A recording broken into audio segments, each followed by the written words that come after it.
मानवता का पतन देख कर, मानवता का पतन देख कर आज धरा कुलाई है। देव शक्तियों ने मिलजुल कर दुर्गा शक्ति जगाई है। देव शक्तियों ने मिलजुल कर दुर्गा शक्ति जगाई है। दुर्गा शक्ति जगाई है।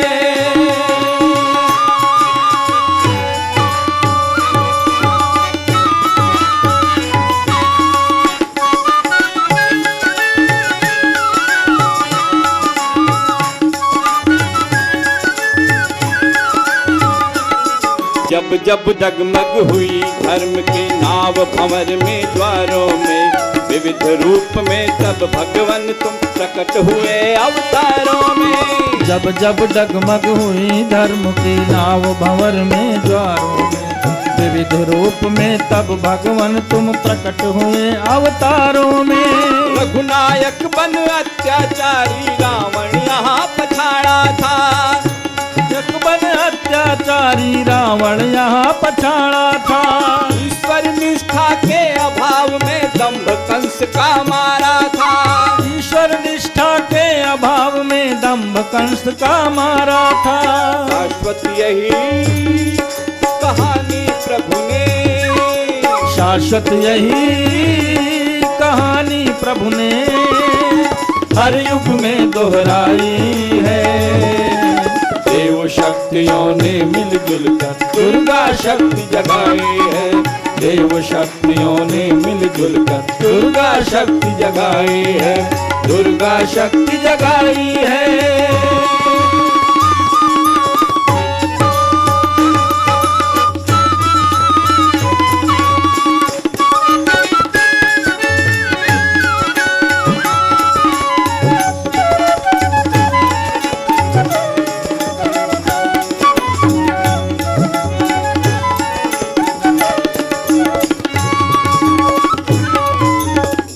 रीछ की लहरें बनकर जो भी कदम बढ़ाएगा, सेतु राम बांधेंगे फिर से पुण्य वही पा जाएगा। वानर रीछ की लहरें बनकर जो अब कदम बढ़ाएगा, सेतु राम बांधेंगे निश्चित पुण्य वही पा जाएगा। उठना है गोवर्धन लेकिन लाठी जरा लगा लो तुम। उठना है गोवर्धन लेकिन लाठी जरा लगा लो तुम। प्रभु के सहयोगी बनने का श्रेय सहज ही पालो तुम। प्रभु के सहयोगी बनने का श्रेय सहज ही पालो तुम। वो तुम्हारे इम्तिहान की, उठो तुम्हारे इम्तिहान की आज घड़ी यह आई है। देव शक्तियों ने मिलजुल कर दुर्गा शक्ति जगाई है। देव शक्तियों ने मिलजुल कर दुर्गा शक्ति जगाई है। मानवता का पतन देख कर, मानवता का पतन देख कर आज धरा कुलाई है। देव शक्तियों ने मिलजुल कर दुर्गा शक्ति जगाई है। देव शक्तियों ने मिलजुल कर दुर्गा शक्ति जगाई है। दुर्गा शक्ति जगाई है। दुर्गा शक्ति जगाई है। दुर्गा शक्ति जगाई है। बोलो युगाधिपति महाकाल की जय। देवियों भाइयों, अपने बीच में परम श्रद्धेय डॉक्टर साहब को पाकर हम सब लोग बहुत ही आह्लादित हैं। परम श्रद्धेय डॉक्टर साहब युग निर्माण की महान सृजन सेना के सेनापति हैं और आपका हृदय इतना उदार है जिसे हम सब लोग पल पल अनुभव करते हैं। ज्ञान योग, कर्म योग और भक्ति योग का अद्भुत समन्वय आप में देखा जा सकता है। परम पूज्य गुरुदेव ने जिस वैज्ञानिकी, धर्म और आध्यात्मिकी का श्री गणेश किया था, उसे परम श्रद्धेय डॉक्टर साहब ने पूरी दुनिया के कोने कोने में फैलाने में आपकी अहम भूमिका रही और आपने प्राणपण से इस कार्य को पूरा किया है। ये एक अतुलनीय भूमिका है। श्रद्धेय का ध्यान हम आकृष्ट कराना चाहेंगे। इस सत्र में अयोध्या, लखनऊ, बहराइच, सुल्तानपुर तथा शुक्लागंज उप जोन के कुल 24 जिले के प्रतिभागी अपने बीच में हैं। ये सब हमारे कर्मठ और भावनाशील परिजन हैं। परम श्रद्धेय डॉक्टर साहब से प्रार्थना है कि वे हमारे इन परिजनों को संघबद्ध होकर कार्य करने हेतु मार्गदर्शन करें तथा संगठन की जो साधनात्मक धुरी है उस पर चलने के लिए प्रेरित करें। परम श्रद्धेय डॉक्टर साहब। आइए हम लोग एक साथ गायत्री मंत्र बोलें। गायत्री मंत्र धियो यो न प्रचोदयात के माध्यम से हम सबको प्रेरणा देता है कि हम सब एक साथ चलें, एक साथ सद्बुद्धि के मार्ग पर चलें, श्रेष्ठ मार्ग पर चलें। परम पूज्य गुरुदेव ने इतना विलक्षण मंत्र हम लोगों के लिए उसकी ओपनिंग कर दी कि आज पूरा देश, पूरा विश्व गायत्री मंत्र के माध्यम से जुड़ा हुआ है। आज हम गायत्री मंत्र के माध्यम से परम पूज्य गुरुदेव का स्मरण करते हुए सूर्य मध्या गायत्री मध्य स्थित परम पूज्य गुरुदेव का ध्यान करते हुए गायत्री मंत्र से शुरुआत करते हैं। ओम भूर्भुवः स्वः तत्सवितुर्वरेण्यं भर्गो देवस्य धीमहि धियो यो नः प्रचोदयात्। ओम गुरुर्ब्रह्मा गुरुर्विष्णु गुरुरेव महेश्वरः गुरुः साक्षात् परब्रह्म तस्मै श्री गुरुवे नमः। अखण्डमण्डलाकारं व्याप्तं येन चराचरं तत्पदं दर्शितं येन तस्मै श्री गुरुवे नमः। मातृवत् लालित्री च पितृवत् मार्गदर्शिका नमोस्तु गुरुसत्तायै श्रद्धा प्रज्ञायुता च श्रद्धा प्रज्ञायुता च। एक स्तुति गुरुदेव की गुरु गीता में आई है, वो मैं आपके सामने दोहराता हूँ। आपको देखना हो तो गुरु गीता की प्रथम 2-3 पृष्ठों में ही है। योग पूर्णम तपोनिष्ठम वेदमूर्तिम यशस्विनम गौरवर्णम गुरुश्रेष्ठम भगवत्या सुशोभितम कारुण्यामृतसागरम शिष्यभक्तादिसेवितम श्रीरामं सद्गुरुं ध्यायेत् तमाचार्यवरं प्रभुम्। परम पूज्य गुरुदेव और परमवंदनीय माता जी की सूक्ष्म उपस्थिति में यहाँ विराजमान हमारे उत्तर जोन के विभिन्न जिलों से आए हुए कार्यकर्ता भाइयों बहनों, देवी स्वरूपा बहनों, शक्ति स्वरूपा माताओं, हमारे अग्रज बंधुओं, शांतिकुंज के विभिन्न कार्यकर्ता भाइयों बहनों और हमारे जोन के सभी प्रभारी कार्यकर्ताओं, भाइयों बहनों, सज्जनों का संगतिकरण संगठन कहलाता है। संगठन की परिभाषा, सज्जनों का संगतिकरण। हम सब साथ साथ चलें, हम सज्जन बने और एक ताल, एक लय, एक उसमें बद्ध होकर के साथ साथ चलने की कोशिश करें। दुर्भाग्य की बात क्या है कि सज्जन जो हैं वो साथ नहीं चल पाते। आपने देख लिया होगा, राजनीति में इतने सारे उदाहरण हैं, समाज क्षेत्र में बहुत सारे उदाहरण हैं जिनमें कि पता चलता है कि लोग बाग एक दूसरे के पीछे छीटाकशी करने में पीछे नहीं रहते।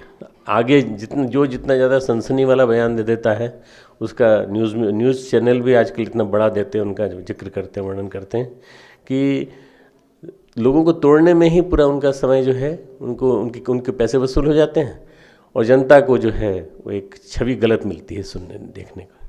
परम पूज्य गुरुदेव ने परिवार बनाया। परिवार में अपने पिता के खिलाफ, अपने माता के खिलाफ, अपने भाई के खिलाफ, अपनी बहन के खिलाफ कोई नहीं बोलेगा, किसी भी प्रकार से नहीं। तो इसलिए गुरुदेव ने परिवार बनाया, और परिवार बना करके इस संगठन को एक ऐसी परिभाषा दी जिसमें कि हम सब एक साथ रह सकें, हम सब एक साथ चल सकें। गायत्री परिवार नाम दे करके, और अभी का नहीं है, आज से कई वर्ष पुराना है। गायत्री परिवार बाद में ढेरों परिवार संगठन के रूप में उभर के आ गए, नाम आ गया परिवार परिवार परिवार।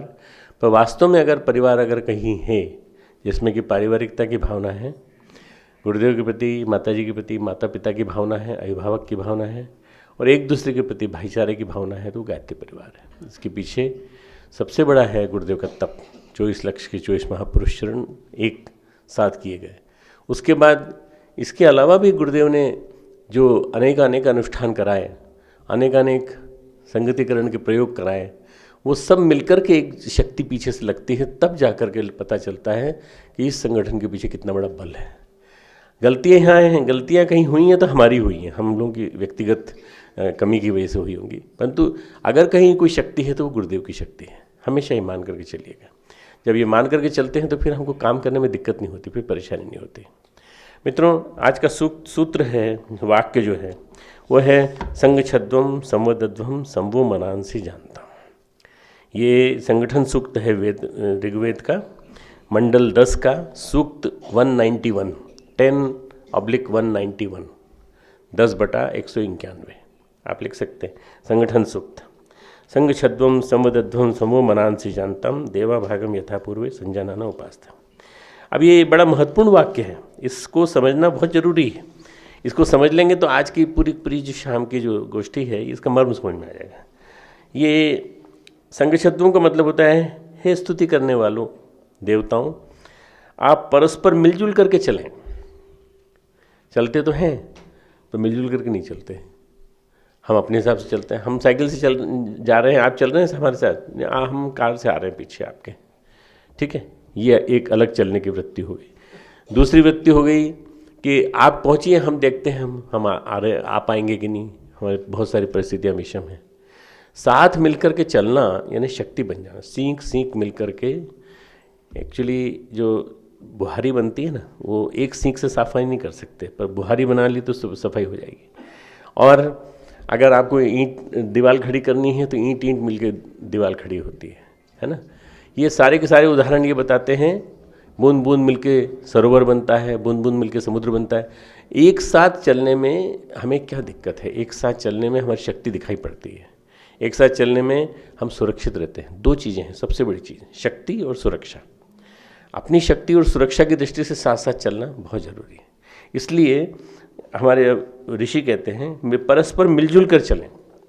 जीवन के हर क्षेत्र में जहाँ भी आप जा रहे हैं वहाँ आपको मिलजुल करके चलने की वृत्ति पैदा करनी पड़ेगी।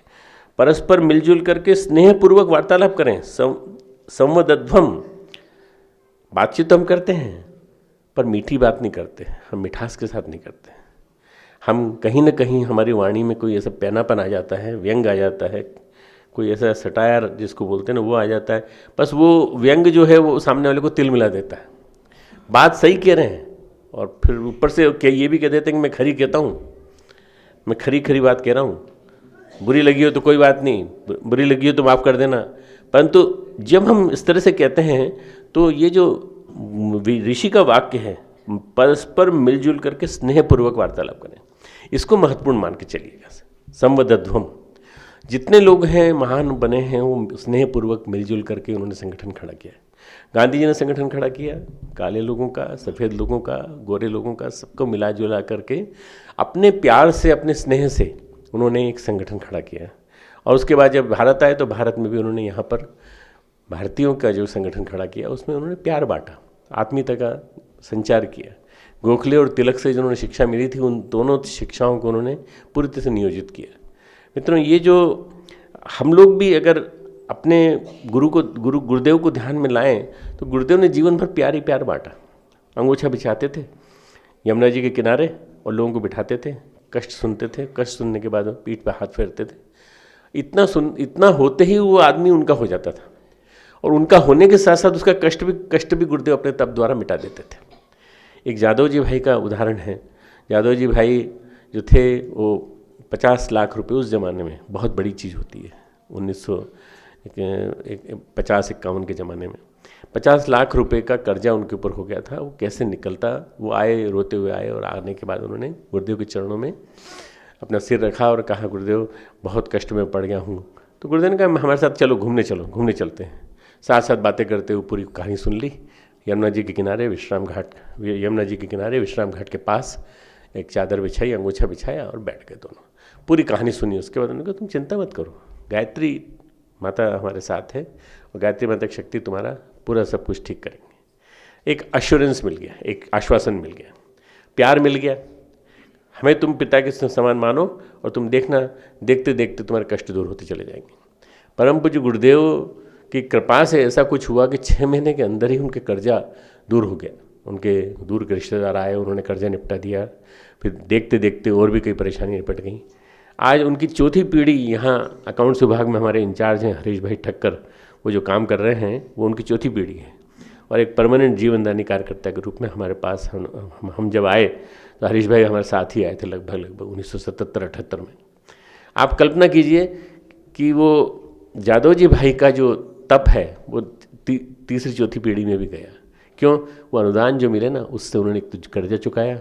उसके बाद गुरुदेव के साथ मिलकर के उन्होंने ठंड से पीड़ित लोगों को जैकेट बना के बांटी। वो दान लेके आए थे। गुरुदेव, इतना पैसा बचा है कि मैं और आपको देने आया हूँ तपोभूमि में निर्माण के लिए। गुरुदेव ने कहा, नहीं, हमें नहीं चाहिए निर्माण के लिए, तुम्हारा पैसा नहीं चाहिए, तुमने अपने पैसे को भगवान के काम में लगाओ। तो ठंड से पीड़ित लोगों को उन्होंने रुई की बंडी बना के दी और गुरुदेव ने उनको बांटी। उन्होंने सिर पे रखा जादव जी भाई ने, और गुरुदेव निकालते चले जाते और देते चले जाते। मित्रों, ये प्यार भरा जो आत्मीयता वाला व्यवहार है। हम लोग गुरुदेव के पास बैठते थे मीटिंग में और बहुत डांट खाते थे। प्यार की बात कह रहा हूँ और फिर डांट की बात क्यों कह रहा हूँ? भाई, हम कार्यकर्ता थे और वो हमसे अपेक्षा रखते थे कि हम उनके बताए हुए काम को करें, कहीं हमसे भी चूक हो जाती होगी। तो गुरुदेव अग्नि के स्वरूप थे, रौद्र स्वरूप था गुरुदेव का। सूर्य, साक्षात सूर्य उनके अंदर विराजमान था और ये सामने माथे पर चंद्रमा दिखाई पड़ता था। तो गुरुदेव के सामने बोल तो नहीं पाते थे, पर एक आध वाक्य भी बोल देते थे तो उसके बदले में डांट सुनने को मिलती थी। उसके बाद जब हम नीचे जाते थे, फिर माता जी प्यार देती थी, आत्मीयता देती थी। फिर गुरुदेव ऊपर बुला के फिर प्यार करते थे, फिर प्यार से अपनी बात समझाते थे कि हम मैं इसलिए कह रहा हूँ कि मुझे जल्दी पड़ी है, मुझे ये काम करना है, मुझे ये करना है, मुझे ये करना। गुरुदेव ने जो अपने ब्राह्मणत्व को जिंदा रखा और एक ऐसा जीवन जिया जिसने कि हम सबको प्रेरित किया, उससे हम लोग जुड़ते चले गए। और आज लाखों करोड़ों व्यक्ति, आप लोग भी जुड़े हैं तो उसी वजह से जुड़े हैं, सब लोग, हम सब इसी वजह से जुड़े, कोई और बात नहीं है। उनके जीवन का, चमत्कारों का स्वरूप लोग जरा जाहिर करते हैं ज़्यादा, पर यदि हम देखें तो वास्तव में उनका ब्राह्मणत्व सबसे बड़ी चीज़ थी। यदि ब्राह्मणत्व देख लें गुरुदेव का, तो ब्राह्मण बनने की कोशिश करेंगे तो निश्चित रूप से मिलता चला जाएगा। तो ये जो संवदध्वम, मिठासपूर्वक वार्तालाप करना, आप एक साथ इकट्ठे होते हो कि नहीं, शक्तिपीठ पे इकट्ठे होते हो कि नहीं, प्रज्ञापीठ पे इकट्ठे होते हो कि नहीं, संगठन कार्यालय में इकट्ठे होते हो कि नहीं, इकट्ठे होते हो तो मिल के बात करते हो कि नहीं। अगर कोई सज्जन नहीं आए हों, कोई भाई नहीं आए हों, तो आप पूछते हो कि नहीं कि भाई वो क्यों नहीं आए, बीमार तो नहीं हो गए। आज तो फ़ोन का ज़माना, हर एक के पास सेल फोन है। भाई सेल फोन से पूछ लो, बात करके पूछ लो कि भाई क्या बात हो गई, आप नहीं आए आज मीटिंग में। सप्ताह में एक बार तो होती मीटिंग, आप क्यों नहीं आए? प्यार से पूछ लिया आपने तो पता चला बीमार है, घर चले गए, देखा है। ये जो आत्मीयता का स्वरूप है, ये बन पाता है इस संगठन के सूत्र के द्वारा। परस्पर मिलजुल करके स्नेहपूर्वक वार्तालाप करें। स्नेहपूर्वक वार्तालाप राजनीतिक संगठनों में नहीं होता, वो दिखावा होता है, जिसको कहते हैं कि मिठास, चापलूसी भरी मिठास है। वो चापलूसी भरी मिठास हमें नहीं चाहिए। हमें कौन सी चाहिए मिठास? वास्तव में सही अर्थों में कहा जाए तो सही चाशनी हो, और वो सही चाशनी ईमानदारी वाली चाशनी हो। ऐसी चाशनी ना हो जिसमें कि ज़बरदस्ती ऐड करके बताया जा रहा हो, नकली हो। फिर आगे कहा है, देव संभो मनांसी जानता, अपने समान विचारधारा वालों को लेकर ज्ञानार्जन करें। जो भी स्वाध्याय का स्वरूप गुरुदेव ने बनाया है उसको साथ मिलकर के करें, समान विचारधारा वाले लोगों को लेकर ज्ञानार्जन करें। एक सर्वे हुआ है, उस सर्वे के हिसाब से लोग बाग जो हैं 98% लोग जो हैं वो विभिन्न प्रकार की चीज़ों में लिप्त पाए गए। जो स्वाध्याय क्यों करते हैं? न्यूज़ पढ़ने के लिए, गंदी किताबें पढ़ने के लिए। और 2% ऐसे हैं जो आध्यात्मिक किताब पढ़ते हैं, आध्यात्मिक चीज़ें पढ़ते हैं, 2%। इन 2% को हमको 98% बनाना है। कब? जब हम खुद ज्ञान अर्जन करेंगे। ज्ञान का अर्जन करना यानी अपने अंदर के जो स्व है उसको पोषित करना और अपने अंदर को बलवान बनाना। आप जब ऊपर आएंगे मिलने के लिए कल, तो आप ऊपर आएँ तो एक वाक्य देखिएगा, गुरुदेव का लिखा रखा है, वहीं लगा हुआ है, और उसमें लिखा है ज्ञान का अधिकाधिक अर्जन करें, ज्ञान की पूंजी बढ़ाएं, अपने संयम के माध्यम से अपनी मानसिक शक्ति का जहाँ तक हो सके और उन्नयन करें, और हृदय में उदारता का विस्तार करें। 3 चीज़ें गुरुदेव ने बताई, ज्ञान का अर्जन, संयम का पालन, और तीसरा बताया उन्होंने उदारता का समावेश, अपने हृदय में उदारता का समावेश। इससे क्या होगा? आपका संत जीवन जो है वो बढ़ता चला जाएगा, आप अच्छे कार्यकर्ता बन जाएंगे, श्रेष्ठ कार्यकर्ता बन जाएंगे। तो ये जो सूत्र है, ये सूत्र हमें ये बताता है कि अच्छा, अगला वाक्य है देवा भागम यथा पूर्वे संजानाना उपास्ते। जिस प्रकार पूर्व काल में देवा भागम यथा यानी जिस प्रकार पूर्व काल में देवा भागम देवताओं ने यज्ञादि कार्यों को करते हुए और देवों की उपासना की थी, उन सभी का आप सब मिलकर के उन सभी की तरह से संजानाना उपासते, हम सब मिलजुल करके उपासना करें। गुरुदेव के जीवन में देखें तो गुरुदेव ने कई अनुष्ठान करवाए, गुरुदेव ने कई महापुरुषरण करवाए, कई साधनाएं करवाई। मैं बताऊंगा, थोड़ा सीरीज में आपको बताऊंगा पूरी श्रृंखला, और ये सारी श्रृंखला बताती है कि गुरुदेव ने ये क्यों करवाया। सामूहिक साधना के माध्यम से सबका समूह मन विकसित करने के लिए, समूह मन सुदृढ़ बने, परिपक्व बने, और हम सब मिलजुल करके एक साथ चल सकें, समूह मन को बनाने के लिए। क्यों? आज सारा समाज जो है वो पूरा का पूरा प्रदूषित है, परोक्ष जगत इतना प्रदूषित है कि आप देखें तो गुरुदेव ने एक बात 83 की अखंड ज्योति में लिखी जो आज कितनी साकार होती है। गुरुदेव ने लिखा है सामूहिक बलात्कार, बालिकाओं की भ्रूण हत्या, और विभिन्न प्रकार के ऐसे अपराधों में हत्या के प्रकरण इतने ज़्यादा देखने में आ रहे हैं। एक लाइन है छोटी सी, उसमें इतने ज़्यादा देखने में आ रहे हैं कि ऐसा लगता है कि शायद मानव जाति सामूहिक आत्महत्या की ओर, विनाश की ओर बढ़ रही है।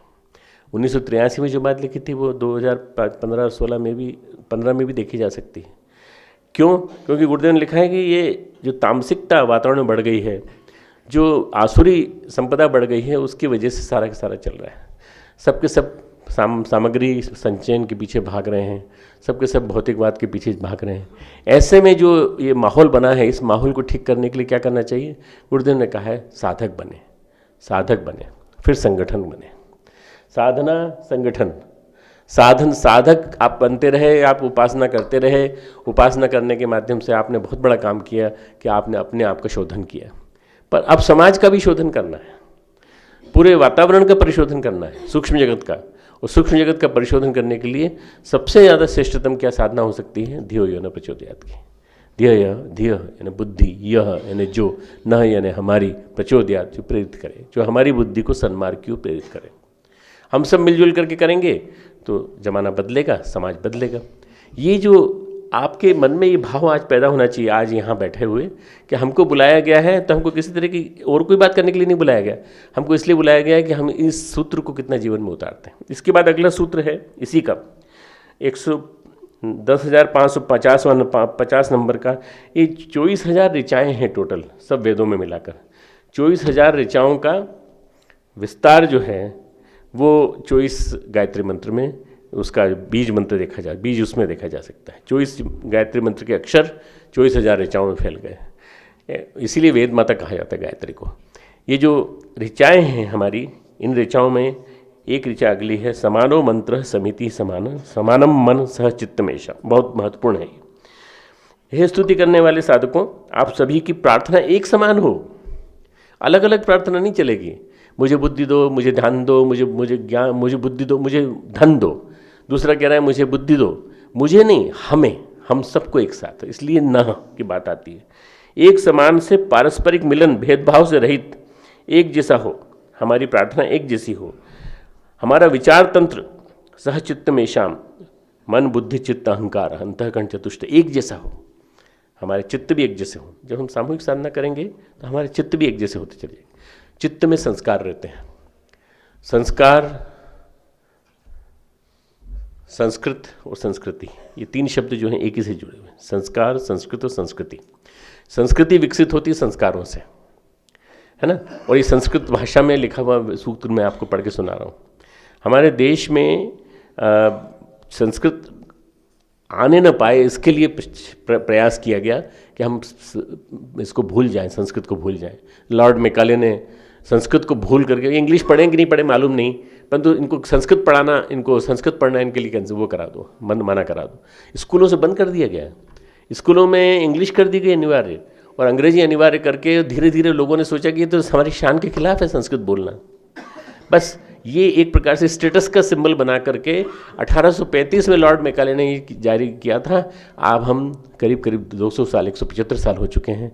आप सोचिए 175 साल के अंदर हम अपनी पहचान भी भूल गए कि हम कौन हैं। केवल इस वजह से संस्कृत की उपेक्षा हुई, संस्कृति की उपेक्षा हुई, संस्कारों की उपेक्षा हुई। आज हम अपने नई पीढ़ी को देखते हैं तो लगता है कि कहीं सचित्तम एषाम उनके अंदर नहीं है। हमसे बात तो करते हैं, बात कर रहे हैं और मोबाइल पर न जाने क्या हाथ चला रहे हैं, वो उस पर चला रहे हैं, मैसेज भेज रहे हैं, कुछ कर रहे हैं, कुछ काम कर रहे हैं। हमारे बच्चे जब तक हमारे साथ नहीं जुड़ेंगे तब तक हमारा ये जो गायत्री परिवार का जो मिशन है, हम बदलेंगे, युग बदलेगा, ये पूरा नहीं होगा। इसलिए सहचित्तम एषाम, हमारे चित्त एक साथ चलें, हमारे मन एक साथ चलें। हे श्रोताओं, मैं आपके जीवन को सचित्तम एषाम समानम मंत्र भी मंत्र ये, मैं आपके जीवन को एक ही मंत्र से सुसंस्कृत करता हूँ, एक ही मंत्र से सुसंस्कृत करता हूँ। और समानेन वो हविषा जो होमी, और मैं एक समान आहुति प्रदान करके आपको यज्ञ में करता हूँ, एक समान आहुति। देखिए पूरे सूत्र में, पूरे संगठन सूत्र में, सूक्त में एक जो महत्वपूर्ण बात है वो ये है कि हर चीज़ एक बनाने के लिए एक का कितना महत्व है, इसको आप समझ लेंगे तो आपको समझ में आ जाएगा हमारे यहाँ दुर्गा की क्यों उपासना की जाती है। आप समझ जाएंगे कि हमारे हनुमान जी क्यों उपासना की जाती है। आप समझ जाएंगे कि हमारे यहाँ विभिन्न रूपों में जो शक्ति के स्वरूप हैं वो कौन कौन हैं ऐसे जिनकी उपासना की जाती है। हमारी संस्कृति कितनी महान है, कितनी मजबूत है, कितने आधारों पे, स्ट्रॉन्ग मजबूत आधारों पे रखी हुई है, वो इससे पता चल जाता है कि जब देवता गए परेशान होकर, देवता अलग अलग थे, बिखरे हुए थे तो हार गए, और बल तप की दृष्टि से बलिष्ठ होते हैं असुर, तो असुर जो हैं वो जीतते चले गए। बहुत बड़ा हिस्सा उन्होंने कब्जे में कर लिया और दुर्गा और भगाया उनको, देवताओं को। देवता भाग करके प्रजापति के पास, ब्रह्मा के पास पहुँचे तो वो सीधे ले गए, विष्णु के पास ले गए, शिव के पास ले गए। वहाँ जा करके उन्होंने कहा कि हमारी पिटाई हो रही है, हम लोगों के, तो तुम्हारा भोग करने का तुम्हारा जीवन का स्वरूप है, वो उसकी वजह से पिटाई हो रही है। तुम एक नहीं चलते, इस वजह से तुम्हारी पिटाई हो रही है। तुम आध्यात्मिक जीवन जीते हो कि नहीं जीते हो मालूम नहीं, पर तुम एक साथ नहीं चलते।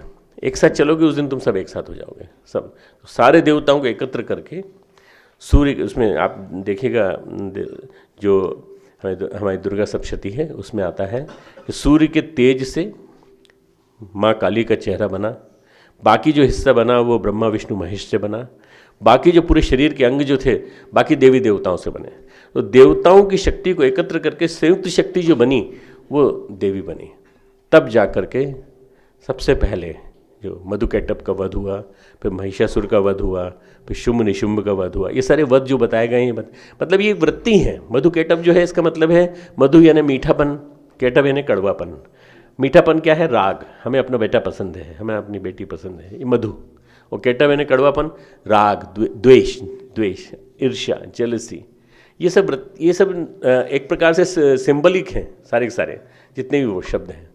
तो ये जो वध किए या दुर्गा ने जो मारा इनको, एक प्रसंग आता है जिसमें कि भगवान विष्णु जब जाग जाते हैं और जागने के बाद वो जब लड़ते हैं तो 5000 वर्षों तक युद्ध चला, ऐसा कहते हैं। तो उन्होंने कहा शुंभ निशुंभ ने, मधुकैटभ ने, दोनों ने, कि हम तुम्हारे से बहुत प्रसन्न हैं। अब देखिए जब असुर की मृत्यु आती है तो कैसे आती है? ऐसे आती है। कहते हैं विष्णु तुम्हारी वीरता को देखकर हम बड़े प्रसन्न हैं, बड़ा आनंद आ रहा तुम्हें वीरता को देखकर, तुम वर मांग लो, जो वर तुम मांगोगे हम दे देंगे। तो बोले अच्छा वर देना ही चाहते हो तो ये वर दे दो कि तुम मेरे हाथ से मारे जाओ तुम दोनों। ठीक है, तो ऐसा स्थान हो जहाँ पर जल न हो। अब जल के बीच में बैठे हुए क्षीर सागर में, तो भगवान ने कहा आओ चलो बिठाओ, और जांग पर बिठा करके उन दोनों को शंख चक्र गदा पद्म चारों से मार दिया उन्होंने, दोनों को मार दिया। इसी तरह से एक प्रसंग और आता है महिषासुर वध में, जब वो चंडिका और रक्तबीज और इन सब के प्रकरण आते हैं तो उसमें वो आता है कि इतने सारे सहायता करने वाली देवियों के साथ मिलकर तू लड़ रही है, सब मिलकर के आ गई हो 50-60 हमसे मुझसे लड़ने के लिए, तुम लड़ोगी तो मैं हारूंगा ही निश्चित रूप से, कोई एक तो हो तुम में से आए। तो उसने कहा, देवी ने कहा आज चंडिका ने, तुम ये देख रहे हो ये एक नहीं है, ये अलग अलग नहीं है, एक ही शक्ति है, सब मेरे अंदर समा जाएंगे। एक साथ मिलाया सबको, एक से एक के अंदर हो गई, और उसने फिर अपने महिषासुर को मारा, वध किया, शुम्भ निशुम्भ को मारा, रक्तबीज को मारा, अपने खप्पर में लेकर के। रक्तबीज यानी एक बूंद भी नीचे गिर जाए तो असुर पैदा हो जाता था। आज सारे समाज में रक्तबीज फैला हुआ है, सारे समाज में अनास्था का, आस्था संकट का जो वातावरण फैला हुआ है उसका कारण है रक्तबीज। एक गिरता है दूसरा मर जाता, दूसरा खड़ा हो जाता है। हमने 2012 में एक घटनाक्रम देखा जिसमें कि एक बच्ची के साथ बलात्कार हुआ, उसको मार दिया गया, उसके साथ बुरी तरह से 6 से लेकर 8 घंटे तक पूरा दुराचार किया गया। अभी तक उनको सजा नहीं हुई है, अभी तक सारे मुकदमे चल रहे हैं, कोर्ट हमारी चल रही है, सब कुछ चल रही है, इतनी आवाज़ उठी, इतनी महिलाओं ने शक्ति जगाई, सब कुछ किया, इसके बावजूद अभी तक कुछ नहीं हुआ है। उसके बाद कम से कम जो रिकॉर्ड बताते हैं करीब 10,000 केस और आ चुके हैं ऐसे सामूहिक बलात्कार के। इसका मतलब हमारे देश में रक्तबीज की संख्या बढ़ती चली जा रही, और हम उस रक्तबीज के जो मूल स्रोत है उसको नहीं समाप्त कर पा रहे हैं। तो तब हो पाएगा जब संगठित शक्ति होगी। जैसे असुर शक्ति पैदा, असुरों के उनके लिए वध के लिए देवी शक्ति खड़ी हुई थी, इस तरह से मित्रों जब जब समय आया है तब ऐसा हुआ है। उदाहरण के लिए मैं बताता हूँ आपको, ये जो ऊपर के 2 मैंने सूत्र बताए ना, इन दोनों सूत्रों की साक्षी के रूप में, उदाहरण के लिए राम लक्ष्मण आए। राम भगवान राम विष्णु के अवतार, लक्ष्मण शेषनाग के अवतार, और दोनों ने आकर के अपने ज़माने में द्वापर त्रेता युग में एक ऐसा माहौल बनाया, एक ऐसी मजबूत स्थिति बनाई कि वहाँ पर जो है सतयुग जैसा वातावरण था पूरे अयोध्या में, ऐसा कहा जाता है। पर जब वो विश्वामित्र आए तो उनको उस क्षेत्र में ले गए जिस क्षेत्र में रावण के दूत आते थे और राक्षसों को खाते थे। जब उन्होंने देखा कि इतना ज़्यादा ये वो हैं तो उन्होंने कहा कि नहीं, तुम दोनों मेरे साथ चलो, तुम राजकुमारों को मैं ट्रेन करूँगा। बला अतिबला में ट्रेन किया, बला अतिबला यानी गायत्री और सावित्री विद्या, उसके माध्यम से तुम ट्रेनिंग लो, प्रशिक्षित हो। छोटे से बालक थे, 9, 10, 11 साल के, और उनको दिव्य अस्त्र दिए। दिव्य अस्त्र देकर उन्होंने कहा मारो, सबको मारना सीखो, मैं अपने श्राप से भी इनको भस्म कर सकता हूँ, पर मैं तुम्हें चाहता हूँ सिखाना।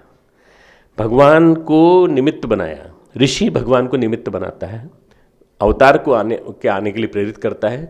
ऋषि भगवान से बड़ा होता है, इसलिए वो आने के लिए प्रेरित करता है, और आने के लिए प्रेरित करता है तो फिर नीचे आते हैं भगवान, और भगवान आते हैं तो भगवान बाकायदा लोक शिक्षण के लिए ट्रेनिंग लेते हैं।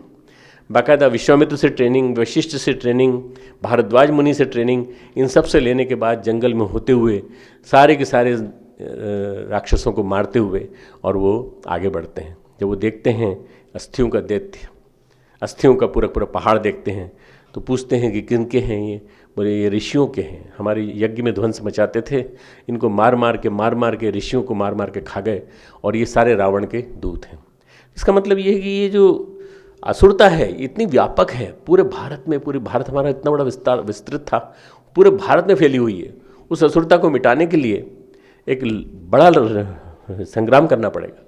तो उन्होंने कहा निश्चरहीन करो मही भुज उठाए प्रण कीन, मैं निश्चरहीन कर दूंगा धरती को, भुज उठाए प्रण कीन। जब भी हम आप लोगों से कहते हैं ना कि हाथ उठा के बोलिए युगाधिपति महाकाल की जय, तो क्यों बोलते हैं? हाथ उठा के बोलने में संकल्प है, हाथ उठा के बोलने में संकल्प है कि हम निश्चरहीन कर देंगे धरती को, हम राक्षस रहित कर देंगे। राम जैसा मर्यादा पुरुषोत्तम ये बात कह रहा है, इसका मतलब ये कि बहुत महत्वपूर्ण बात है। मर्यादा पुरुषोत्तम राम जब कह रहे हैं, जबकि इससे एक लाइन पहले देखत राम नयन जल छाए, उनको उनके दुख को देख करके उनकी आंखों में आंसू आ गए। पर आंसू आने के बाद वो रोते नहीं रह गए, वहाँ रोने के बाद उन्होंने संकल्प लिया कि नहीं मारेंगे। मारते हुए चले गए। उनको कई ऋषि मिले रास्ते में, उन ऋषियों का मार्गदर्शन उनको मिला, स्वाध्याय उन्होंने उनके माध्यम से किया। और देखते देखते मित्रों ये पूरा का पूरा प्रकरण हनुमान जी से मिलने से लेकर के और वहाँ तक जाने तक, लंका जाने तक, सारा संगठन शक्ति के माध्यम से। किनको चुना उन्होंने नल, नील, रीछ, वानर और जामवंत जैसे बुजुर्ग, इन सब को चुन करके इन्हीं के माध्यम से रण क्षेत्र में युद्ध जीता। रावण को मारने में अकेले सक्षम थे भगवान राम, विष्णु के अवतार थे। एक संकल्प मात्र से, गीता में आता है मैं संभवामी युगे युगे, जो आता है ना, जो श्लोक है, उसमें लिखा है कि योग माया को मैं अपने नियंत्रण में करके जन्म लेता हूँ। जन्म कर्म च मे दिव्यम एवं यो वेत्ति तत्वतः, जो मेरे दिव्य जन्म हैं उनको जो कोई समझ लेता है वो समझ जाएगा कि मैं क्यों आता हूँ। ये योग माया के अधीन होकर नहीं आते, योग माया के ऊपर से आते हैं अधिष्ठित होकर। योग माया इनके नीचे रहती है, हम लोग योग माया के अधीन होकर आते हैं। हम लोगों में भगवान में ये अंतर है। माया हम कह रहे हैं हमारे ऊपर शासन करती है और माया के ऊपर भगवान शासन करते हैं। तो उनको सब मालूम रहता है पूरा पूरा। वो चाहे तो उनको हनुमान जी को भेजने की जरूरत नहीं थी सीता जी को पता लगाने के लिए, क्या जरूरत थी? वो डायरेक्ट कर लेते काम वहीं से बैठे बैठे अयोध्या से, और भरत से कहते कि तुम असिस्टेंट राजा बनो, मैं राजा बनूंगा, और कहीं ये वन में जाने की जरूरत नहीं। लोक शिक्षण के लिए भगवान ने 14 साल का व्रत लिया, लोगों से अनुष्ठान कराने के लिए 14 साल का व्रत लिया। लोगों से कहा अनुष्ठान करो, चलो सबके सब जब करो तब करो। 14 साल तक एक बच्चा नहीं पैदा हुआ अयोध्या में। अयोध्या ने बहुत बड़ी, एक बच्चा पैदा नहीं। किलकारी जो सुनाई पड़ी है वो भगवान राम के अयोध्या से लौटने के बाद 1 साल बाद किलकारी बच्चे की सुनाई पड़ी है। इसका मतलब ये है कि लोगों ने भोग तज तजी भूषण भोग सुख जियत अवधि की आस, लोगों ने भूषण भोग सुख सब छोड़ दिए और अवध नरेश के आने की आशा में रहने लगे, क्योंकि उनका राजा खुद ऐसा रह रहा था, भरत ऐसा रह रहा था। भरत जो है एक आदर्श उदाहरण धर्म का, जो पादुका रख करके अपने भाई की वो शासन कर रहे थे। मित्रों, हनुमान जी इतने ताकतवर थे कि हनुमान जी उखाड़ के ला सकते थे, पर वो मैनाक पर्वत के पास जाते हैं पर उसको दंड नहीं देते।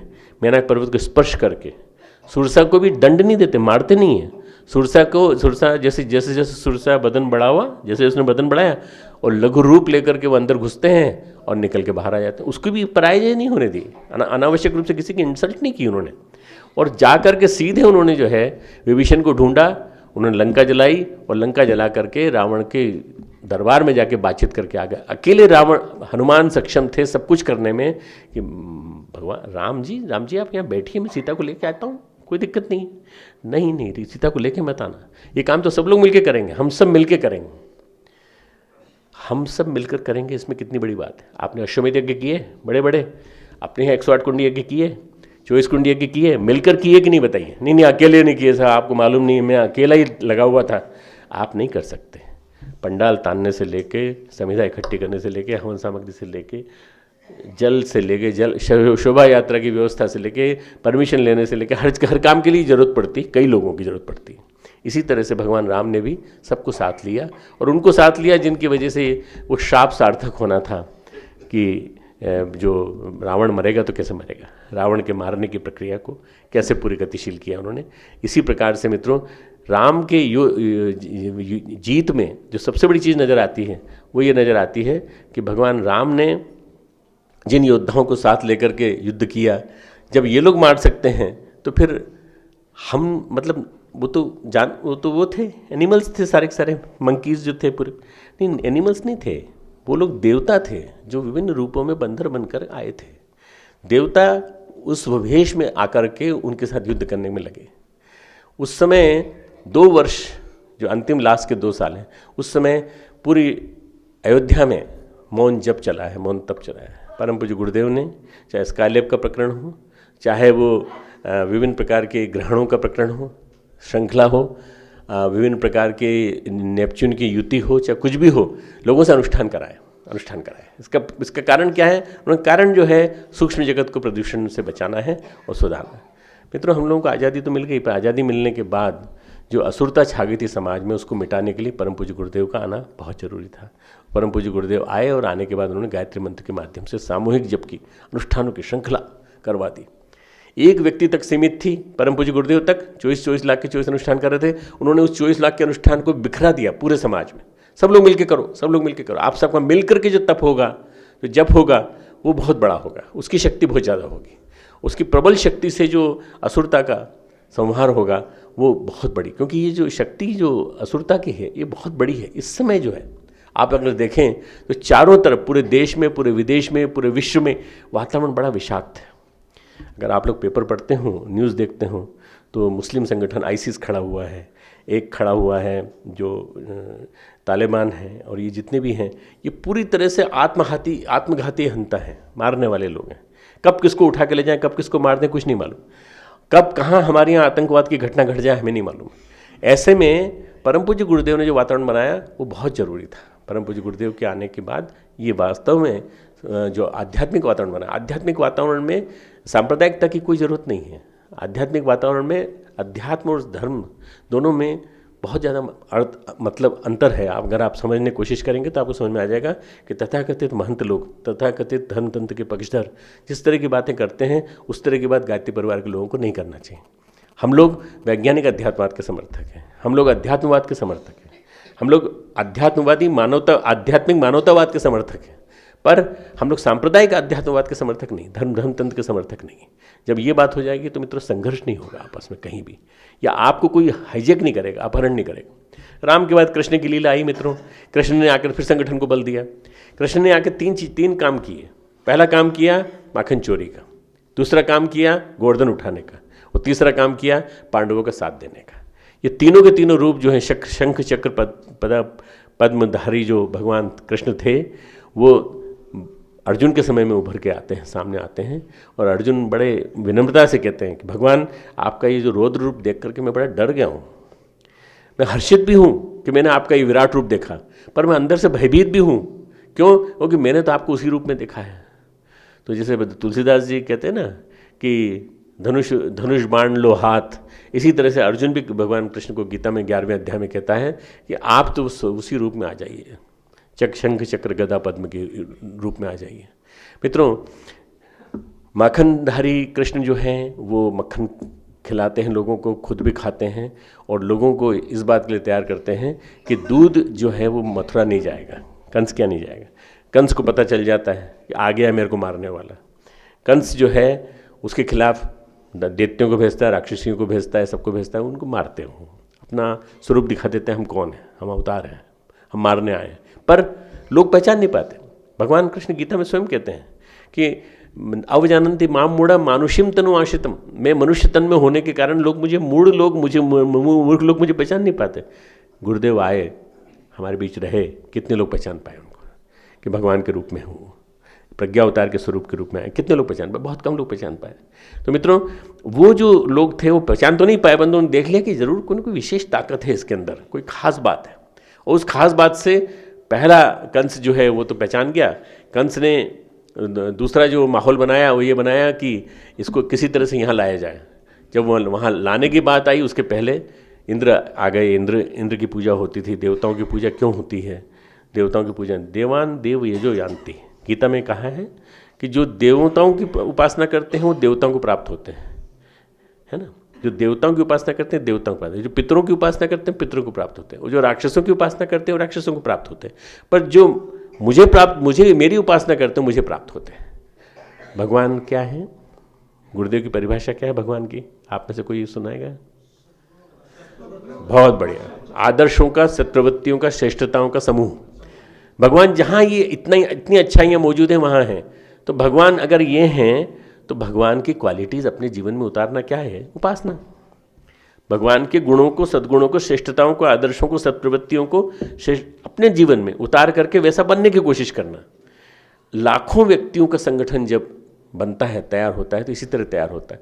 मित्रों, उस सद्गुणों का समुच्चय भगवान जो है वो आह्वान कर रहा था, और धीरे धीरे करके उसके साथ भीड़ तंत्र इकट्ठा होता चला गया जो कि संगठित था, उनके साथ था।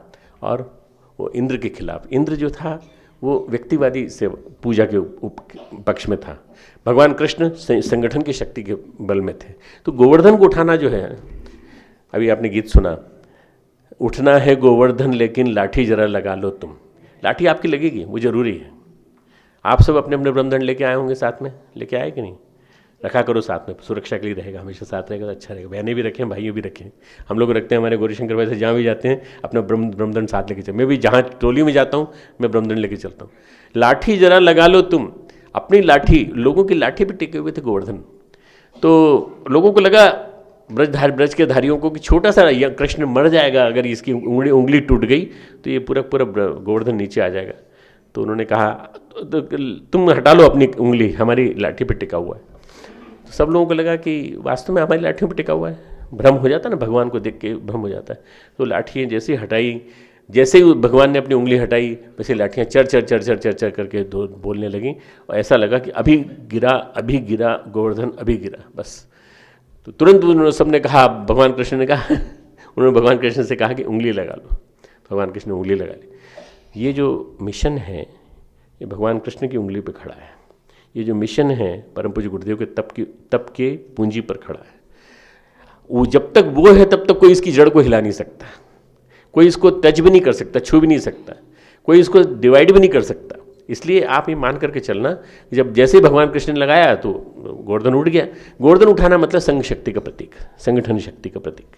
इसके बाद अगर आप देखें, इसके बाद की घटनाक्रम जो है उसमें पांडवों का साथ दिया। पांडवों का साथ दे करके भगवान कृष्ण ने खुद युद्ध नहीं किया, पर भगवान कृष्ण ने भीष्म, द्रोणाचार्य, कृपाचार्य और अश्वत्थामा से लेकर इन सब लोगों के खिलाफ अर्जुन को प्रेरित कर करके युद्ध करवा करके असुरता को समाप्त हो गए।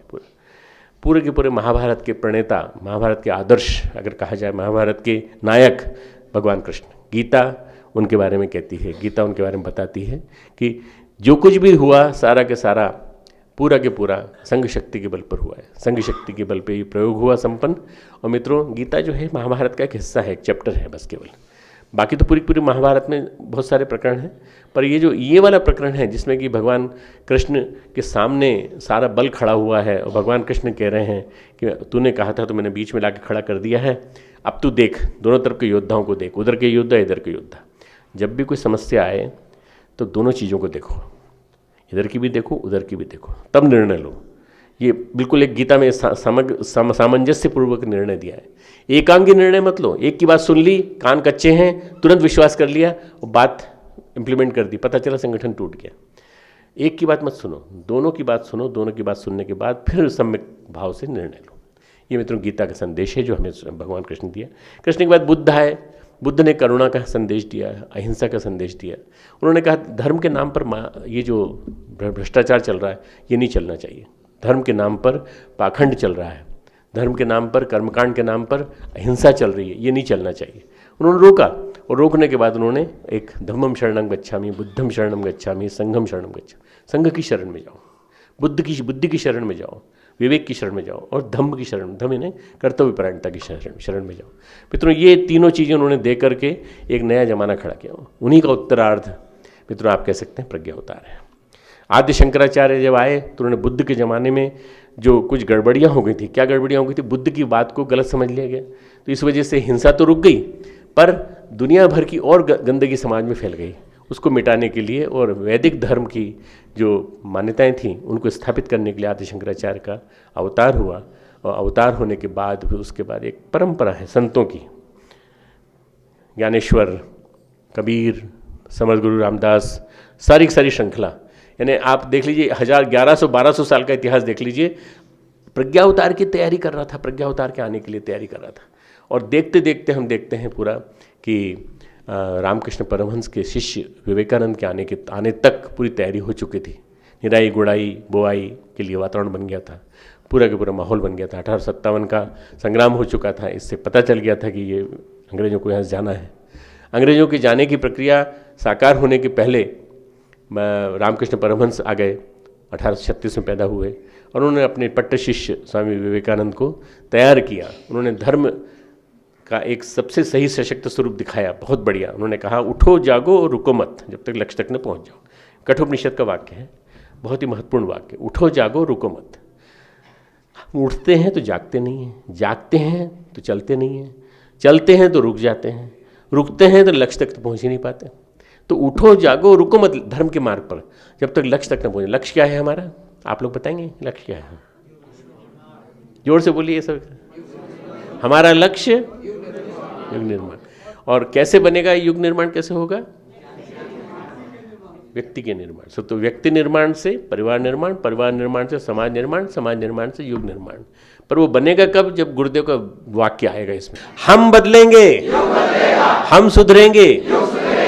ये इस तरह से गुरुदेव ने माहौल खड़ा किया मित्रों। विवेकानंद का जो स्थापित किया हुआ माहौल था, उसके माध्यम से कई अंग्रेजों के जाने की जो परंपरा थी वो चालू हो गई थी और उसके लिए गांधी जी आ गए, सत्याग्रही खड़े हो गए, विनोबा आए, गांधी विनोबा दोनों ने मिलकर के जो वातावरण बनाया उसमें आध्यात्मिकता भी थी और उसमें स्वतंत्रता संग्राम की सुगंध भी थी।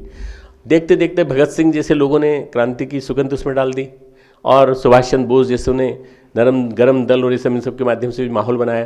पर इसके बाद भी 1947 के बाद, अगर आप देखें 1950 के बाद जो वातावरण बना है वो 1953 के बाद वातावरण बना है, जब गायत्री तपोभूमि स्थापित हुई, परम पूज्य गुरुदेव की पूर्णाहुति हुई और परम पूज्य गुरुदेव ने 1958 में सहस्त्रकुंडी यज्ञ 22 से 26 नवंबर 1958 में सहस्त्रकुंडी यज्ञ किया। वाजपेयी स्तर का बहुत बड़ा विराट यज्ञ। असल में कहा जाए वास्तव में गुरुदेव ने 6 से 10 में जो बताना चाहता हूँ, तारीख आपको बताना चाहता हूँ, जब पहली बार संगठन के पत्रक बनवाए गुरुदेव ने, तो वो बनवाए थे 20 से 24 अप्रैल 1956 में। उन्होंने एक 108 कुंडी यज्ञ संपन्न किया और उसके बाद उन्होंने अखिल भारतीय गायत्री परिवार का सदस्यता पत्र बनवाया और उस पत्र को उन्होंने भरवाया सबसे। यहाँ से संगठन खड़ा हुआ 1956, अप्रैल 1956 के बाद फिर गायत्री जयंती आई, गायत्री जयंती पर यज्ञ हुआ और उसके बाद फिर कार्तिक पूर्णिमा 1958 में सहस्त्रकुंडी यज्ञ हुआ। उस सहस्त्रकुंडी यज्ञ में 1000 यज्ञशालाओं में लगभग 1 से लेकर 5 लाख होताओं ने यज्ञ किया और यज्ञ करने के पश्चात उसके माध्यम से माहौल बना। अब हम गुरुदेव यज्ञ तक सीमित नहीं रहे, युग निर्माण सत्संकल्प दे दिया, तुरंत हिमालय चले गए, युग निर्माण सत्संकल्प दे दिया कि इसको जीवन में उतारो। इसका एक महत्वपूर्ण सूत्र है जो यज्ञ निर्माण सत्संकल्प का सूत्र है, व्यक्तिगत स्वार्थ एवं सुख को सामूहिक स्वार्थ एवं सामूहिक हित से अधिक महत्व न देंगे। उस जमाने का वाक्य। आज इस वाक्य को बदल के गुरुदेव ने 1981 में चेंज कर दिया, अपने आप को समाज का एक अभिन्न अंग मानेंगे और सबके हित में अपना हित समझेंगे, सबके हित में अपना हित। सामूहिक स्वार्थ, परम पूज्य गुरुदेव कह रहे हैं सामूहिक स्वार्थ, सबसे बड़ा सामूहिक स्वार्थ इस समय है देशभक्ति, देश के लिए बलि हो जाना, अपने आप को ब्राह्मणोचित जीवन जीते हुए आगे बढ़ाना, सामूहिक स्वार्थ ये है। व्यक्तिगत जीवन में कहीं भी हम अगर कर सकते हो तो किफायतशारी करें, जहाँ जहाँ हमसे हो सकता हो करें और जहाँ तक हो सके हम जीवन को, हम अपने हृदय को ऐसा बना लें कि हमारे जीवन में अधिक से अधिक उदारता का समावेश हो, औरों के लिए ज़्यादा से ज़्यादा कुछ कर सकें। निराला थे, उनकी बहन थी महादेवी वर्मा, मुँह बोली बहन। महादेवी वर्मा ने उनको एक शॉल भेंट की बहुत महंगी। उन्होंने कहा इसके पहले 4-5 शॉल दे चुकी हूँ परंतु आपने उन सबको बांट दिया, इसको मत बांटना, बड़ी महंगी है, इसको मैं खरीद के लाई हूँ और आपको राखी के ऊपर भेंट कर रही हूँ। निराला उनको छोड़ने निकले, रिक्शे पे तक छोड़ने गए और उसके बाद वापस आए तो देखा एक भिखारी सिकुड़ रहा था, ठंड में लेटा हुआ था। उन्होंने कहा क्यों तुम्हारे पास कपड़े नहीं हैं? नहीं सब कपड़े वपड़े नहीं है, अब इसी में रात गुजरेगी। उन्होंने अपना वो शॉल उसको उड़ा दिया। महादेव वर्मा ने अगले दिन पूछा भैया क्या हुआ उसका शॉल का? बोले वो तो गया चला गया। लोग बाग, ऐसे लोग बाग जो है ना ये चिंता नहीं करते, किसी चीज़ की चिंता नहीं करते, वो अपना सब कुछ देने को तैयार हो जाते हैं। एक बहुत सुंदर सा वाक्य है, मेरे को याद नहीं आ रहा है अभी, दुष्यंत कुमार ने कविता लिखी है, मैं सब कुछ दे डालूँ, मैं अपना सब कुछ, इस मेरी त्वचा तक अगर मुझसे कोई मांगे तो मैं वो देने के लिए तैयार हो जाऊँ। दधीची, इस देश में दधीची पैदा हो गए, जिन्होंने अपनी हड्डियाँ दे दी वज्र बनाने के लिए। क्यों? वृत्रासुर का हनन होना था। हम देने की दिशा में आगे बढ़ते हैं कि नहीं, ये सारा के सारा मित्रों संगठन का स्वरूप तब पैदा होता है जब हमारे अंदर उदारता पैदा हो, साधनात्मक जीवन जीने की तपश्चर्या हो और हम संगठित रहने की स्थिति में अपने आप को रख सकें, जैसा गुरुदेव ने हमारे लिए एक माहौल बना के रख दिया। एक बना बनाया संगठन, अच्छे बढ़िया भवन, सब कुछ है यहाँ पर। परम पूज्य गुरुदेव कहते हैं बेटा तुम लोग कहीं सीमित तो होके नहीं रह गए, तुम कहीं ऐसा तो नहीं अपने शक्तिपीठ पे, एक गुरुदेव की किताब है आप लोग ले लीजिएगा, यहाँ पे अपने ब्राह्मण एवं संत को जिंदा रखें। इसी के अंदर से मैं एक वाक्य बोल रहा हूँ, आपको सुनने में थोड़ा आनंद आएगा। क्यों आनंद? इसलिए आएगा कि गुरुदेव आपको जीवन जीने की रीति नीति बता रहे हैं कि जीवन कैसे जीना चाहिए। गुरुदेव ये कह रहे हैं अपने ब्राह्मण व संत को जिंदा रखें। छोटी सी किताब है, गुरुदेव का प्रवचन है। गुरुदेव कहते हैं ऋषियों ने अपने रक्त को एक घड़े में भरा था जिसमें सीता जी उत्पन्न हुई, आपको भी संस्कृति की सीता की खोज करनी है। समाज के लिए, संस्कृति के लिए आप भी अपना समय, अपना पैसा निकालिए, अपना रक्त निकालिए, अपने आप को निचोड़िए। और निचोड़ने के नाम पर अंगूठा दिखाते हो, त्याग के नाम पे जीभ निकालते हो, बकवास के नाम पर, घूमने के नाम पर बिना मतलब के आडंबर बना रखे हैं। अपने आप को निचोड़िए। आप अपने आप को यदि निचोड़ेंगे तो फिर देख लेना आप क्या बन जाते हैं। देखिए हमने अपने आप को निचोड़ा, हम क्या बन गए? हम आचार्य श्री राम शर्मा बन गए, इतना बड़ा संगठन खड़ा कर दिया। अगर आपने अपने आप को निचोड़ दिया तो हमारा एक काम जरूर करना, वह यह कि हमारे विचार, हमारी आग को लोगों तक पहुंचाना। हम लेखक नहीं हैं, हमारे लिखे शब्दों से आग निकलती है, विचारों की आग, भावनाओं की क्रांति की आग निकलती है। आज जनता भी प्यासी है, उन्हें भी चाहिए विचारधारा, अच्छी विचारधारा। हम आग उगलते हैं, हमारी लेखनी में से निकलती आग, मस्तिष्क से निकलती आग, आंखों में से निकलती आग, हमारे विचारणा की आग, भावनाओं की आग, संवेदनाओं की आग घर घर पहुँचे। ये प्रवचन है इसलिए रिपीटिशन है। संवेदनाओं की आग घर घर पहुँचाइए। आप में से हर आदमी को लाल बहादुर शास्त्री, जवाहरलाल नेहरू, विवेकानंद, सरदार पटेल जैसा होना चाहिए। गांधी जी के आदेश पर खादी की धकेल लेकर के पटेल चल पड़े थे। क्या आप चल सकते हैं? गुरुदेव आगे कहते हैं कि आप, हमारा एक ही सूत्र कार्यक्रम है, जाइए अपने आप को निचोड़िए। आपका घर का खर्च यदि 1000 रुपये है तो निचोड़िए उसको, और उसमें से बचत को ज्ञान यज्ञ के लिए खर्च करिए। देखिए युग साहित्य विस्तार वर्ष घोषित किया है, आपको इसमें से निकालना पड़ेगा साहित्य के लिए। क्या आप लोग जाइए और ज्ञान घट का पैसा खर्च कीजिए। तो क्या हम अपनी बीवी को बेच दें, बच्चे को बेच दें? चुप, कंजूस कहीं का। ऊपर से कहता है कि हम गरीब हैं। गुरुदेव डांट लगा रहे हैं कि हम गरीब हैं, ऐसा मत बोलो। आप गरीब नहीं, कंजूस हैं। हर आदमी के ऊपर हमारा आक्रोश है। हमें आग लग रही है और आप निचोड़ते नहीं हैं। इंसान का ईमान, व्यक्तित्व समाप्त हो रहा है। आज शक्तिपीठें, प्रज्ञापीठें कितनी बढ़ती चली जा रही हैं, उतना ही आदमी का अहंकार बढ़ता चला जा रहा है। आपस में लड़ाई झगड़े बढ़ते चले जा रहे हैं। हम चाहते हैं कि आप 15-20 हज़ार की फूस की प्रज्ञापीठ बन जाए, बस यही बहुत है। देखिए गुरुदेव का ये 1983 का लेक्चर है, और उसमें कह रहे हैं कि हम नहीं चाहते बड़े बड़े निर्माण करो। अब जो होने तो हो गए, 2400 हो गए, 2400 के बाद 4000 हो गए, 5500 निर्माण हो गए। अब नहीं, अब मैं भी जहाँ कहीं भी कोई प्राण प्रतिष्ठा के लिए बुलाता भी है तो मैं पहले से कह देता हूँ भाई शर्त ये रहेगी, अगर इस आधार पर बना होगा तो हम आएंगे, नहीं तो नहीं आएंगे। स्मृति उपवन बनाइए। गुरुदेव की स्मृति में एक छोटा सा एक वो बैठने के लिए, सबके बैठने के लिए एक हॉल बना दीजिए, या एक फूस का वो बना दीजिए, शेड बना दीजिए। आप लोगों से एक ही निवेदन है, आप हमारी आग बिखेरिए, नौकरी से नहीं, सेवा से। आप जाइए, हमारा व्यक्तित्व पढ़िए, आप जाइए, लोगों को समझाइए हम क्या कहना चाहते थे। हम दो ही बात आपसे कहना चाहते हैं। पहला, हमारी आग को घर घर पहुँचाइए। दूसरे, ब्राह्मण एवं संत को जिंदा करिए अपने, ताकि हमारा प्याऊ और अस्पताल चल सके, लोगों को अपने बच्चों को खिला सकें, उन्हें जिंदा रख सकें। ये उसी में से है जो मैंने आपको सुनाया है लेक्चर में से। तो इसको आप लेके जाइएगा, ताकि यहाँ से जाने के बाद आपको लगे कि वास्तव में कुछ ऐसी सशक्त चीज़ लेके आए हैं जो माहौल को बना सकती है। गुरुदेव कहते हैं अखंड ज्योति परिवार हमारा ऐसा है जिसमें हम मिल बांट कर भोजन करते हैं, चौके में, हमारे चौके में भोजन करते हैं। अखंड ज्योति एक रसोई घर है। हम अपने हाथ से अपनी गहरी प्रेम भावना के साथ, बड़े बड़े अरमानों के साथ इस भोजन को पकाते हैं, और जो स्वजन हमें अपना समझते हैं उनको हम अपनी भावनाओं के माध्यम से परोसते और खिलाते हैं।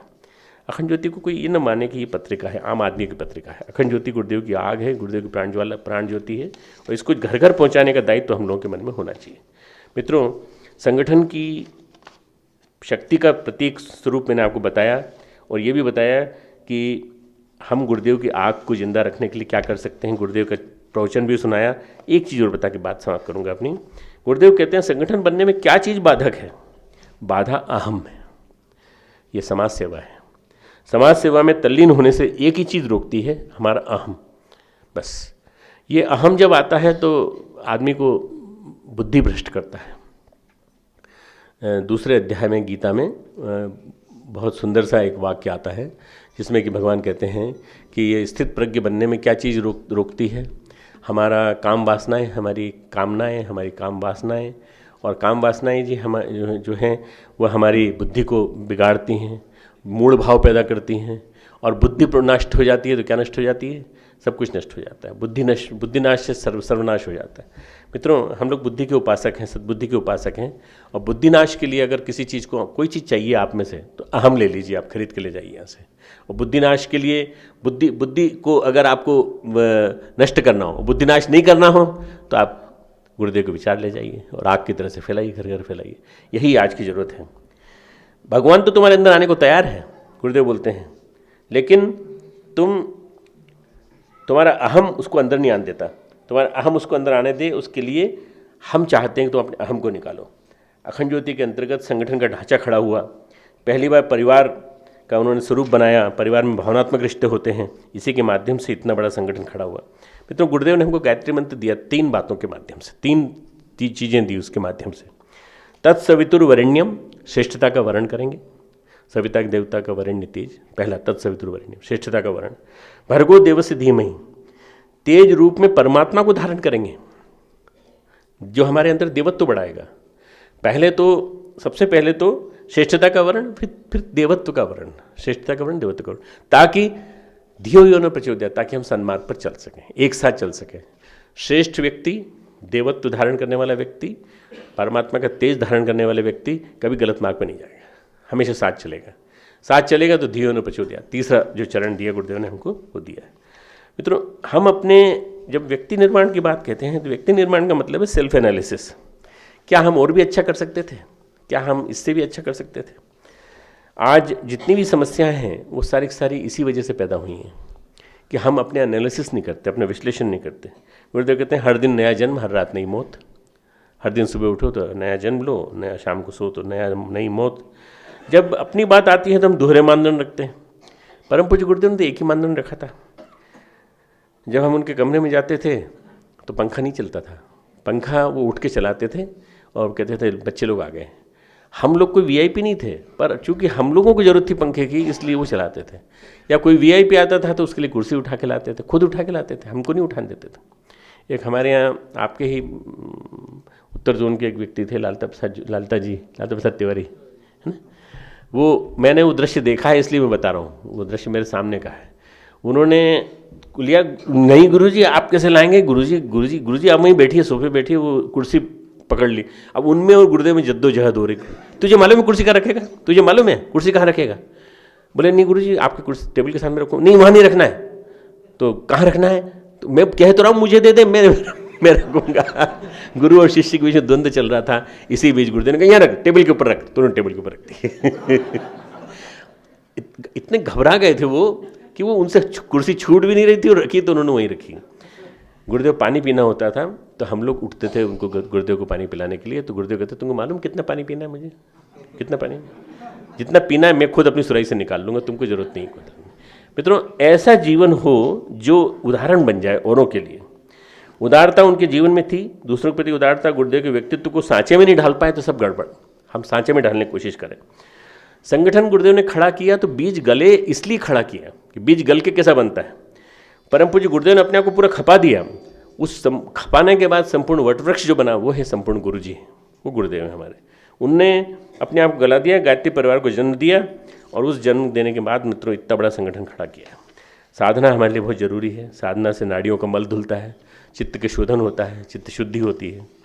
और गुरुदेव कहते हैं तुम सब आए तो अब हो बेटा। हम लोगों से बोलते थे तुम सब आए तो अब हो, पर तुमको हमने पहले अपनी पूजा की कोठरी में पहले ही देख लिया था कि तुम आने वाले हो। आप भी यहाँ आए तो अब हो, पर गुरुदेव ने आपको पूजा कोठरी में देख लिया था कि आप यहाँ इस सत्र में यहाँ आने वाले हो।